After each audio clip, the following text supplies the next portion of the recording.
Bienvenue sur la chaîne, je suis Demel Lido et je vous présente Open Mind Room, la série dans laquelle je rencontre des gens passionnés qui me racontent leur métier. Aujourd'hui, je vous présente Désiré Kakou. Il est titulaire d'un double diplôme en Master en Management avec HEC Paris et l'Institut Polytechnique Félix Houphouët-Boigny en Côte d'Ivoire. Dans cet épisode, il nous raconte en quoi consiste concrètement son métier et quelles sont les tâches qu'il effectue quotidiennement. Si tu es intéressé par la banque d'investissement et plus particulièrement sur les métiers de fusion d'acquisition, je pense que cet épisode est fait pour toi. Mais avant, n'hésite pas à t'abonner pour ne pas manquer mes prochaines vidéos que je fais sur cette chaîne.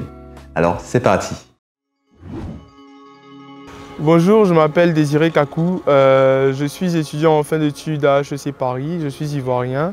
Je termine là mon Master in Management à HEC où j'ai fait la spécialisation en finance internationale. Je bénéficie par ailleurs d'une expérience d'un peu plus de 14 mois en M&A avec des stages réalisés principalement à Paris et Londres. Et je suis sur le point là maintenant de rejoindre une banque d'investissement de premier plan pour continuer dans le monde du M&A, de la fusion-acquisition. Alors pour ce qui concerne mon parcours, je me définis comme un pur produit de l'école publique ivoirienne puisque j'ai fait mon parcours primaire ainsi que mon collège et mon lycée dans une petite ville du centre de la Côte d'Ivoire où mes parents travaillaient. Et après mon baccalauréat, j'ai eu l'opportunité d'intégrer l'INPHB, l'Institut National Polytechnique Houphouët-Boigny, qui est une école de référence en Côte d'Ivoire, où j'ai réalisé des classes préparatoires ECS, économique et commerciale option scientifique, où nous faisions principalement des mathématiques, la comptabilité, l'anglais business entre autres.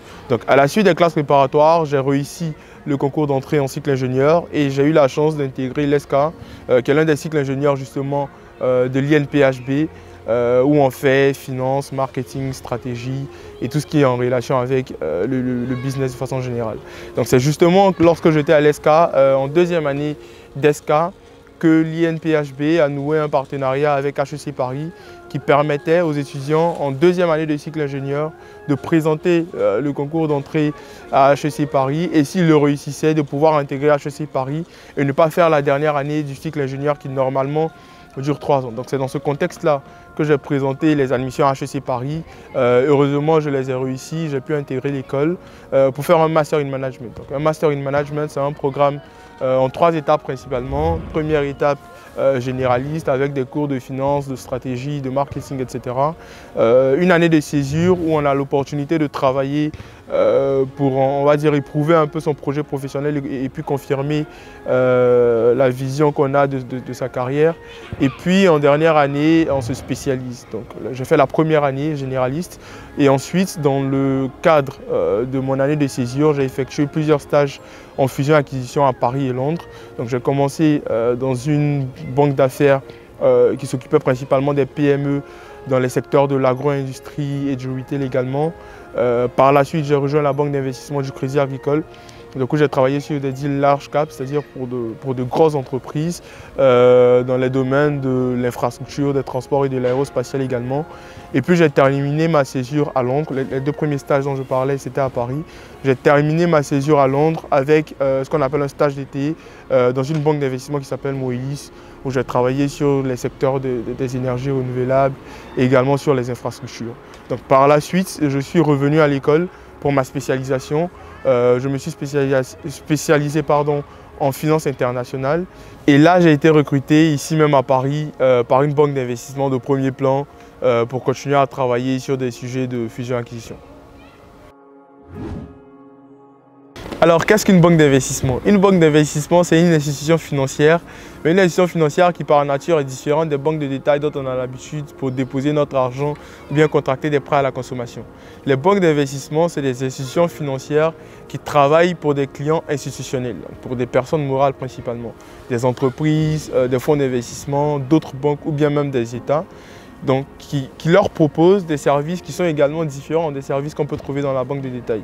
Donc les banques d'investissement vont d'abord proposer des services de conseil sur des opérations de fusion-acquisition, de restructuration financière, de récapitalisation. Donc l'accompagnement des entreprises sur les problématiques techniques que peuvent contenir ces transactions financières complexes-là. Par exemple, on a vu qu'Elon Musk est dans un processus pour tenter de racheter Twitter. C'est des banques d'investissement comme Morgan Stanley qui l'ont accompagné du point de vue du conseil sur cette opération-là. Donc on a la partie conseil. Ensuite, on a la partie financement et puis accompagnement sur les marchés des capitaux où les banques d'investissement vont donner des prêts à des entreprises pour les aider à financer des projets stratégiques, à financer du gros œuvre ou bien qui vont les accompagner sur le marché des capitaux, sur le marché des capitaux propres, en les aidant à faire une IPO ou bien avec des levées de fonds en dette par exemple. Et il y a une dernière activité qui est une activité d'intermédiation sur les marchés financiers où les banques d'investissement vont vendre à leurs clients des produits dérivés, des produits financiers complexes et se couvrir en retour. Alors là où personnellement j'ai décidé de me spécialiser, c'est sur les opérations de fusion-acquisition qui, comme nous le disions, font partie des opérations sur lesquelles les banques d'investissement accompagnent leurs clients.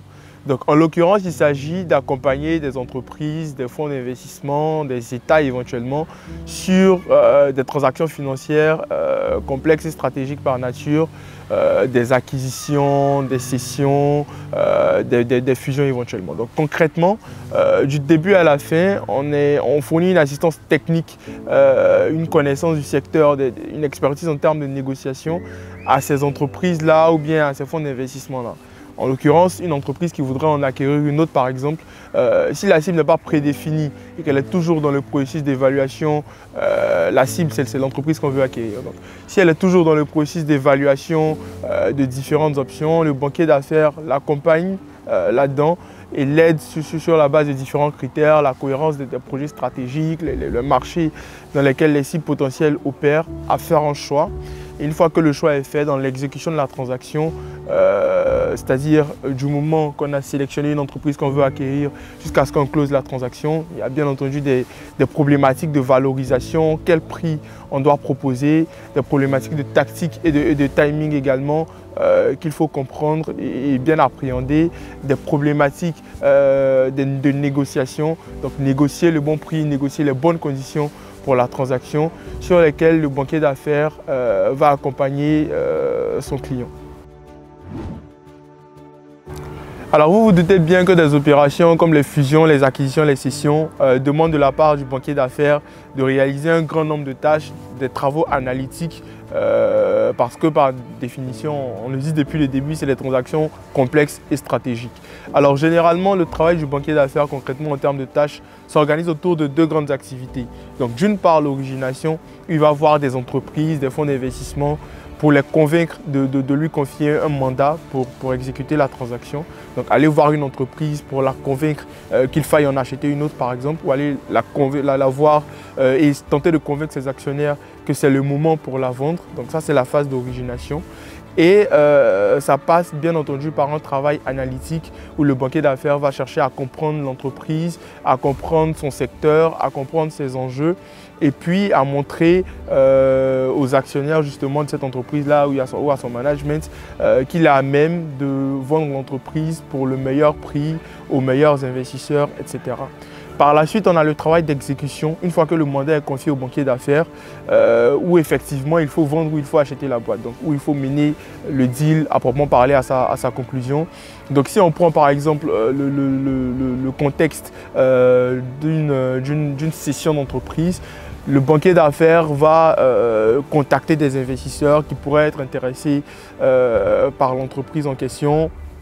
Il va établir le contact avec eux, il va faire ce qu'on appelle dans le jargon le marketing de l'entreprise en question, expliquer pourquoi il faut l'acheter à un bon prix, expliquer pourquoi c'est une bonne cible pour ces investisseurs potentiels-là. Il va faire une analyse de valorisation également pour essayer d'objectiver un prix que son client pourrait attendre logiquement de la part des investisseurs et également pour se positionner dans les négociations. Et il y a cette phase-là même des négociations où il va accompagner son client dans la négociation des termes du deal, dans la négociation du prix et dans toutes ces considérations techniques-là. Donc c'est vraiment un travail du début à la fin pour accompagner sur des problématiques techniques et également dans la mise en relation qu'il existe entre les investisseurs et l'entreprise dans le cadre d'un mandat à la cession par exemple. Alors pour ce qui est de la journée typique d'un analyste, bon on dit journée typique mais ça pourrait très bien être semaine typique également parce que selon la taille, la nature de la transaction sur laquelle on travaille, des tâches qui peuvent prendre plusieurs heures peuvent également prendre plusieurs jours. Donc ça dépend vraiment. Mais pour prendre une journée typique par exemple d'analyste qui travaille sur un pitch, une origination, c'est-à-dire qui est en train de construire un document pour aller voir une entreprise, pour la convaincre par exemple, pour convaincre ses actionnaires de vendre leur part ou pour la convaincre d'en acheter une autre. Alors une journée typique va commencer autour de 9h, 9h30 avec probablement un briefing avec les membres seniors de l'équipe, le managing director, le vice president par exemple. Il y aura une réunion avec toutes ces personnes-là pour déjà fixer les principes fondamentaux du document, faire le plan du document concrètement ensemble et se dire par exemple qu'on va parler du marché de l'entreprise, qu'on va parler des investisseurs potentiels, dans le cas d'une session par exemple, des investisseurs potentiels qu'on pourra aller voir, qu'on va peut-être faire une analyse préliminaire de valorisation qui va donner une idée du prix auquel on pourrait vendre l'entreprise à l'entreprise qu'on part des marchés entre griffes. Et donc il y aura tous ces principes fondamentaux là, ce plan là qui sera déterminé sur la base duquel l'analyste et l'associé principalement pourront par la suite travailler. Donc ensuite ils vont aller en fonction du plan qui a été déterminé, collecter des données sur internet en utilisant des bases de données financières telles que Capital IQ, Acon par exemple, collecter toutes ces données là, par la suite les analyser avec des outils tels que Excel, les analyser, les synthétiser, essayer d'en tirer la quintessence et puis les mettre dans un document bien organisé, bien structuré et relativement synthétique. Donc on va produire le document, par la suite on va le soumettre aux membres seniors de l'équipe justement qui vont faire des commentaires. Donc, un processus un peu itératif où on envoie un document, il y a des commentaires qui sont faits, on reprend le document et on applique ces commentaires-là. Et ça peut prendre beaucoup de temps de faire tout ça. Donc si on suppose, c'est pas probable, si on suppose qu'une personne, qu'un analyste et qu'un associate font tout ce travail-là en une journée, ce qui est peu probable, ça peut prendre plusieurs semaines également. On peut s'attendre à une journée de travail qui finit en moyenne à 23h, minuit par exemple. Mais ça peut aller beaucoup plus tard, dans des périodes de très forte activité, comme on peut finir aussi plus tôt, selon le niveau d'activité encore une fois. Alors pour ce qui est de la rémunération, les métiers de la banque d'investissement et en particulier le conseil en fusion-acquisition est un métier bien rémunéré. Ça peut varier selon qu'on se place dans le contexte du large cap, c'est-à-dire du conseil pour de grandes entreprises avec généralement des transactions qui sont plus longues, plus complexes, ou dans le contexte du small mid cap où on travaille pour des PME avec des transactions généralement un peu moins complexes. Mais reste que de façon générale, ce sont des métiers qui sont bien payés, avec généralement une rémunération fixe et en plus un bonus annuel qui peut aller jusqu'à 100% de la rémunération fixe et qui dépend de la performance de la personne sur l'année donnée. Ce sont des métiers qui sont bien payés, certes, mais où on travaille beaucoup. Donc, in fine, on peut dire que la rémunération est assez juste compte tenu des efforts et puis de l'engagement de tous les instants qui est attendu des professionnels de cette industrie-là. Alors peut-être que mon avis est un peu biaisé parce que je suis moi-même dans cette industrie. Donc c'est difficile de donner un avis avec assez de recul, mais pour moi le M&A est une très belle opportunité de carrière. Le conseil en fusion-acquisition est une très belle opportunité de carrière. D'abord parce que c'est un métier qui est intellectuellement stimulant. Les analyses dont je parlais appellent une compréhension vraiment holistique de l'entreprise, de sa stratégie, bien entendu de ses finances. Nous sommes analystes financiers à la base de ses finances, de ses projets, peut-être même un peu du côté opérationnel. Donc il y a un regard complet qui est porté sur l'entreprise qui est très intéressant, très intellectuellement stimulant. Ensuite, c'est une industrie qui est très attractive. Donc, à la sortie de l'école, à la sortie des business schools, il y a beaucoup d'étudiants qui s'orientent vers la voie du M&A. Donc ça fait qu'on a une industrie où on a beaucoup de personnes très brillantes et des personnes surtout qui viennent de backgrounds culturels, académiques, parfois même professionnels différents. Donc on a vraiment une workforce, un groupe d'employés, généralement dans les banques d'investissement, qui est très varié, qui est très divers, et c'est excellent pour pouvoir apprendre des autres et puis pour pouvoir se frotter aussi aux autres cultures. Et à bien regarder les transactions qu'on conseille lorsqu'on est analyste en fusion-acquisition sont des transactions qui sont fondamentales pour les économies et pour les entreprises même déjà. Une entreprise qui désire faire, par exemple, vendre un de ses business ou bien mener un projet stratégique qui consiste à acquérir une autre entreprise, accompagner une entreprise sur cette transaction-là, pour moi, c'est avoir un impact maximal sur l'entreprise, sur ses projets, sur sa stratégie. Et partant, on a un impact maximal aussi sur l'économie. Donc cet aspect-là de pouvoir être vraiment au centre des décisions importantes de l'entreprise et de pouvoir les accompagner sur des projets critiques, pour moi, c'est quelque chose de très valorisant aussi. Maintenant, pour, on va dire, les inconvénients ou bien les difficultés de ce métier, l'inconvénient évident ou la difficulté évidente, c'est que c'est un métier où on travaille énormément, qui demande de faire énormément d'heures de travail. Voilà. C'est des horaires qui sont parfois très difficiles. C'est un engagement de tous les instants. Voilà. Il faut être prêt à travailler beaucoup, à s'investir. Et ce sont des transactions qui peuvent être très très dynamiques, parfois un peu stressantes aussi. Mais ça fait partie du métier et quand on sait tous les avantages que ça procure, finalement on peut accepter quelque peu cet aspect-là très très exigeant du métier.